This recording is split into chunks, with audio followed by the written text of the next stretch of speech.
আসসালামু আলাইকুম বন্ধুরা। আজকে আমি একটি চট্টগ্রামের বিখ্যাত মেজবানি মাংস রান্না করব। সেই জন্য আমার লাগবে হলুদ 1 চামচ, মরিচ 1 চামচ, গরম মশলার গুঁড়া, দারচিনি, এলাচ, তেজপাতা, নারকেল বাটা, বাদাম বাটা এবং সরিষা বাটা ইত্যাদি। তাহলে আমি মাংসটাকে ধুয়ে কেটে পরিষ্কার করে নিয়েছি। এখন আমি পেঁয়াজ কুচিটা দিয়ে দিলাম। হলুদ, মরিচ, চট্টগ্রামের একটা মিষ্টি মরিচ আছে খুব বিখ্যাত, সেটাও আমি দিয়ে দিছি। এটা না হইলে মেজবানি মাংস হয় না, তাই দিয়ে দিছি। এখন আমি গুঁড়া মশলাগুলা আমার হাতে তৈরি করেছিলাম, এই মশলাগুলা দিয়ে দিলাম।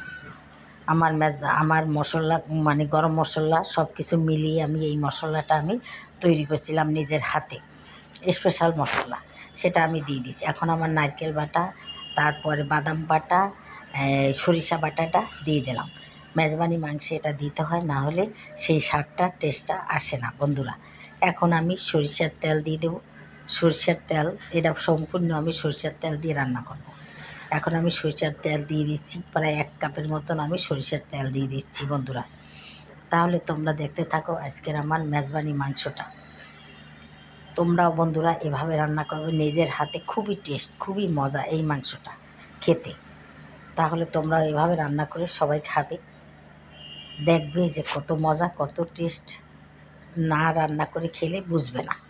সব দেশে আবার এটা রান্না করে না, বেশিরভাগই চট্টগ্রামে এটা রান্না করে। যাই হোক বন্ধুরা, আমার মাখা হয়ে গেছে। এখন আমি চুলায় বসিয়ে দিলাম। চুলায় একটা পাতিল দিলাম, পাতিলের ভিতরে মাংসটা আমি দিয়ে দিলাম। দিয়ে এখন আমি সুন্দর করে নাড়াচাড়া করব। ঢাকনা দিয়ে দেব। ঢাকনা দিয়ে আবার আমি নাড়াচাড়া করে দিব। বন্ধুরা, তোমরা যে যেখান থেকে দেখো না কেন আমার ভিডিওটা, তোমরা দেশ ও দেশের বাইরে থেকে যদি কেউ দেখে থাকো, তোমাদেরকে জানাই অনেক অনেক ধন্যবাদ। আর যদি আমার দেশি ভাই বোনদেরও আমি জানাই অনেক অনেক ধন্যবাদ। তোমাদের সবার জন্য আমি শুভ কামনা জানাই এবং দোয়া করি। এখন বন্ধুরা, আমি কিছুটা গরম পানি, পাশের চুলায় গরম পানি করে রেখেছিলাম, সেই গরম পানিটা দিয়ে দিলাম। ভুলেও তোমরা ঠান্ডা পানি দেবে না। ঠান্ডা পানি দিলে মজাটা ভালো আসবে না, টেস্টটা ভালো আসবে না, পোস্তটাও ভালো করে সিদ্ধ হবে না। এখন কিছুটা কাঁচামরিচ দিয়ে দিলাম, অ্যাড করে দিলাম।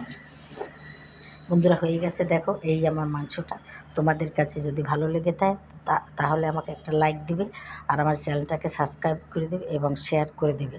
তাহলেই বন্ধুরা, নতুন নতুন বন্ধুরা আমার রেসিপি দেখবে, আর আমি সুন্দর সুন্দর ভিডিও নিয়ে আসবো। তাহলে আজকের মতো রাখি। আসসালামু আলাইকুম, খোদা হাফেজ। তোমরা যে যেখানে থাকো ভালো থাকো।